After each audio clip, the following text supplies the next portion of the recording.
1990க்கு முன்பு நம் வாழ்க்கை எப்படி இருந்தது? காலை எழுந்ததும் பசும்பால் வாங்க அப்பா வரிசையில் நின்றிருந்தார்.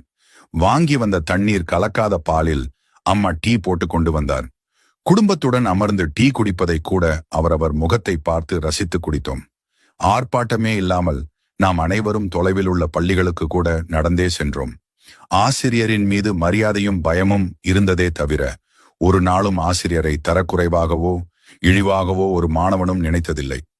பள்ளி முடித்து வீட்டுக்கு வந்ததுமே பையை தூக்கி போட்டுவிட்டு தெருவில் கும்பலாக விளையாடினோம். விளையாட்டில் கூட ஆங்கிலம் கலக்காத தமிழ் நம் அனைவர் நாவிலும் வீரியமாக தோற்றியிருந்தது. மாலை 4 மணிக்கு மேல் நம் அக்கா தங்கைகளுக்கு அம்மா அழகாக சடை போட்டு விட்டார். உதிரியாக வாங்கிய பூக்களை மல்லி மற்றும் பிச்சிப்பூ வாழை நாரால் சிறு சிறுக கட்டி அதை அக்கா தங்கைக்கு அம்மாவே தன் கையால் குத்தி அழகு பார்த்தார். மாலையில் நம் தாத்தாவும் அப்பாவும் ஒன்றாக அமர்ந்து தூர்தர்ஷனில் செய்திகள் பார்த்தார்கள். வெள்ளிக்கிழமையன்று குறைந்தபட்சம் 10 பேராவது ஒன்றாக அமர்ந்து இரவு ஒளியும் பார்த்தோம். அம்மாக்களுக்கு அன்று சீரியல் என்றாலே என்னவென்று பொருள் தெரியாமல் வீட்டு வாசலில் அமர்ந்து நம் விளையாடுவதை வேடிக்கை பார்த்தனர். ஊற வைத்த அரிசியை ஆட்டுக்கல்லில் போட்டு அம்மா இட்லிக்கு மாவை அரைத்தார். அதிகபட்ச அப்பாக்களுக்கு சிகரெட் மற்றும் குடிப்பழக்கம் இல்லாமல் இருந்தது.